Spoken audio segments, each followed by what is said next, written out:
जब युधिष्ठिर स्वर्ग पहुँचे तो पांडवों का हाल देखकर क्यों अचंभित रह गए।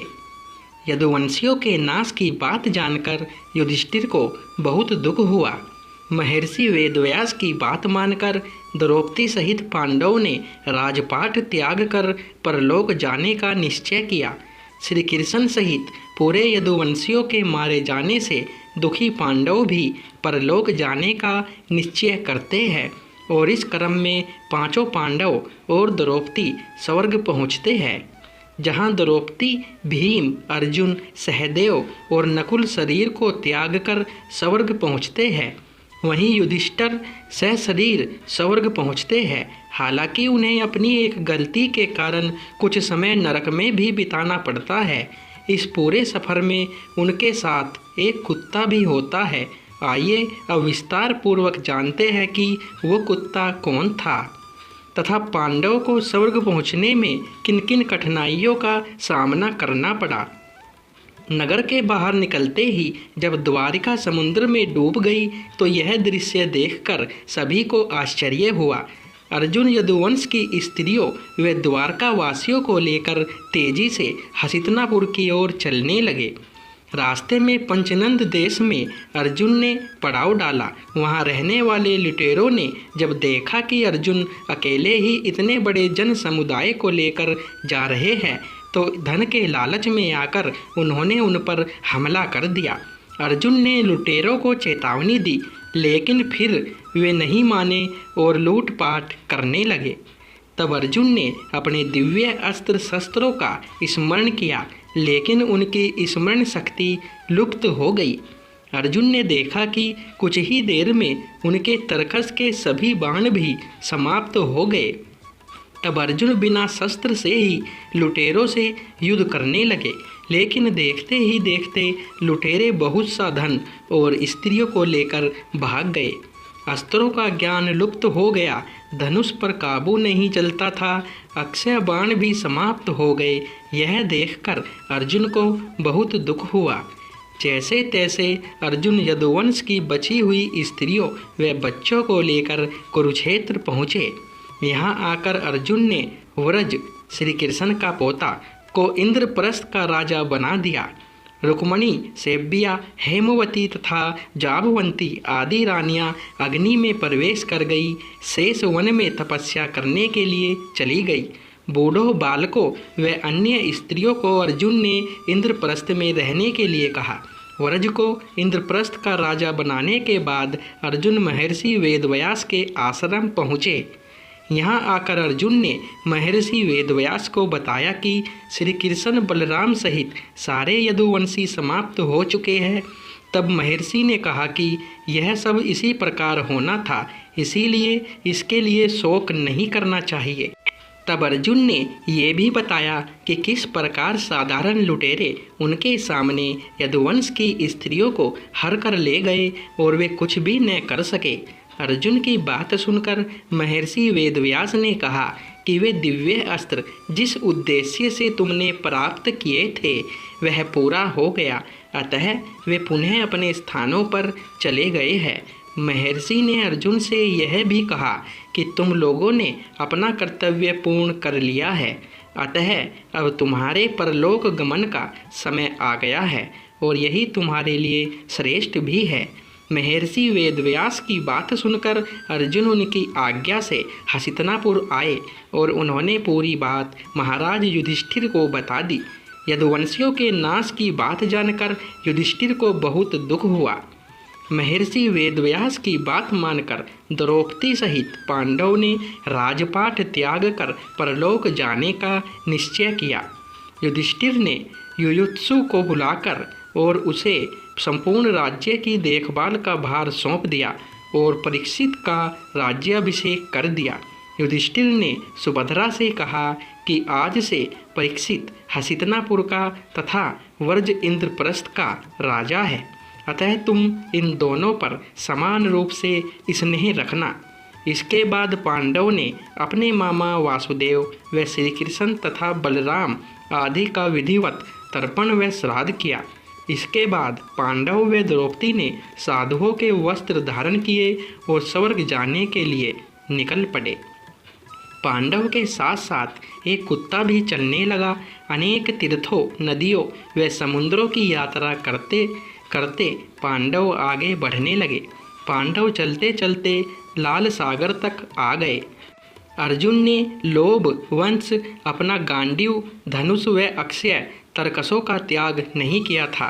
तभी वहाँ अग्निदेव उपस्थित हुए और उन्होंने अर्जुन से गांडीव, धनुष और अक्षय तरकसों का त्याग करने के लिए कहा। अर्जुन ने ऐसा ही किया।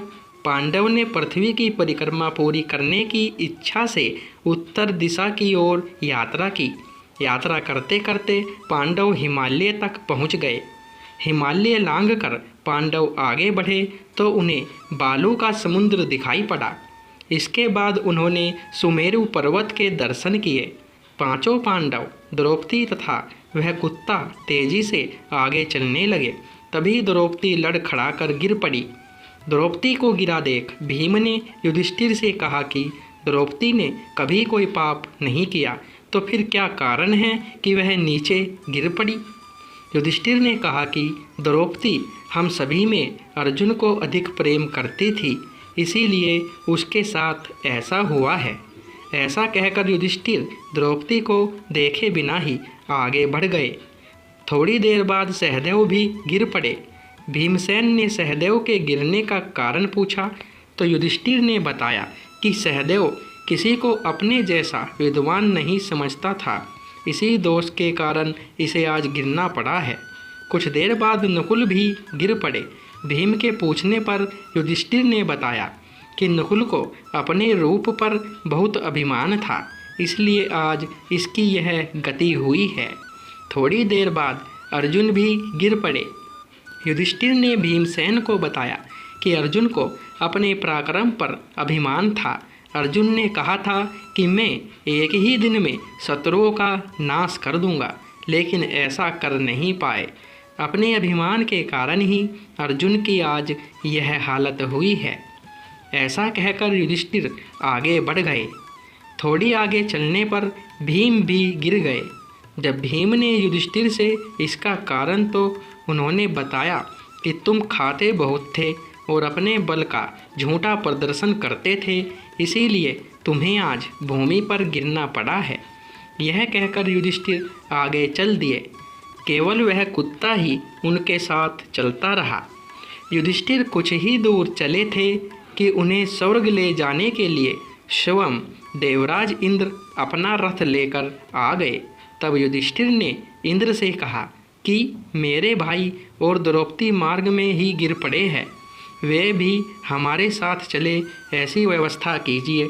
तब इंद्र ने कहा कि वे सभी पहले ही स्वर्ग पहुंच चुके हैं, वे शरीर त्याग कर स्वर्ग पहुँचे हैं और आप सशरीर स्वर्ग में जाएंगे। इंद्र की बात सुनकर युधिष्ठिर ने कहा कि यह कुत्ता मेरा परम भक्त है, इसलिए इसे भी मेरे साथ स्वर्ग जाने की आज्ञा दीजिए। लेकिन इंद्र ने ऐसा करने से मना कर दिया। काफ़ी देर समझाने पर भी जब युधिष्ठिर बिना कुत्ते के स्वर्ग जाने के लिए नहीं माने, तो कुत्ते के रूप से यमराज अपने वास्तविक स्वरूप में आ गए। युधिष्ठिर को अपने धर्म में स्थित देखकर यमराज बहुत प्रसन्न हुए। इसके बाद देवराज इंद्र युधिष्ठिर को अपने रथ में बिठाकर स्वर्ग ले गए। स्वर्ग जाकर युधिष्ठिर ने देखा कि वहाँ दुर्योधन एक दिव्य सिंहासन पर बैठा है, अन्य कोई वहाँ नहीं है। यह देखकर युधिष्ठिर ने देवताओं से कहा कि मेरे भाई तथा द्रौपदी जिस लोक में गए हैं, मैं भी उसी लोक में जाना चाहता हूँ। मुझे उनसे अधिक उत्तम लोक की कामना नहीं है। तब देवताओं ने कहा कि यदि आपकी ऐसी ही इच्छा है तो आप इस देवदूत के साथ चले जाइए, यह आपको आपके भाइयों के पास पहुंचा देगा। युधिष्ठिर उस देवदूत के साथ चले गए। देवदूत युधिष्ठिर को ऐसे मार्ग पर ले गया जो बहुत खराब था। उस मार्ग पर घोर अंधकार था, उसके चारों ओर से बदबू आ रही थी। इधर उधर मुर्दे दिखाई दे रहे थे। लोहे की चोंच वाले कौवे और गिद्ध मंडरा रहे थे। वह ऐसिपुत्र नामक नरक था। वहाँ की दुर्गंध से तंग आकर युधिष्ठिर ने देवदूत से पूछा कि हमें इस मार्ग पर और कितनी दूर चलना है और मेरे भाई कहाँ हैं। युधिष्ठिर की बात सुनकर देवदूत बोला कि देवताओं ने कहा था कि जब आप थक जाएं तो आपको लौटा लाऊं। यदि आप थक गए हो तो हम पुनः लौट चलते हैं। युधिष्ठिर ने ऐसा ही करने का निश्चय किया। जब युधिष्ठिर वापस लौटने लगे तो उन्हें दुखी लोगों की आवाज़ सुनाई दी। वे युधिष्ठिर से कुछ देर वहीं रुकने के लिए कह रहे थे। युधिष्ठिर ने जब उनसे उनका परिचय पूछा तो उन्होंने कर्ण, भीम, अर्जुन, नकुल, सहदेव व द्रौपदी के रूप में अपना परिचय दिया। तब युधिष्ठिर ने उस देवदूत से कहा कि तुम पुनः देवताओं के पास लौट जाओ। मेरे यहाँ रहने से यदि मेरे भाइयों को सुख मिलता है तो मैं इस दुर्गम स्थान पर ही रहूँगा। देवदूत ने यह बात जाकर देवराज इंद्र को बता दी। युधिष्ठिर को उस स्थान पर अभी कुछ ही समय बीता था कि सभी देवता वहां आ गए। देवताओं के आते ही वहां सुगंधित हवा चलने लगी। मार्ग पर प्रकाश छा गया। तब देवराज इंद्र ने युधिष्ठिर को बताया कि तुमने अश्वत्थामा के मरने की बात कहकर छल से द्रोणाचार्य को उनके पुत्र की मृत्यु का विश्वास दिलाया था। इसी के परिणाम स्वरूप तुम्हें भी छल से ही कुछ देर नरक के दर्शन करने पड़े। अब तुम मेरे साथ स्वर्ग चलो, वहाँ तुम्हारे भाई व अन्य वीर पहले ही पहुँच गए हैं।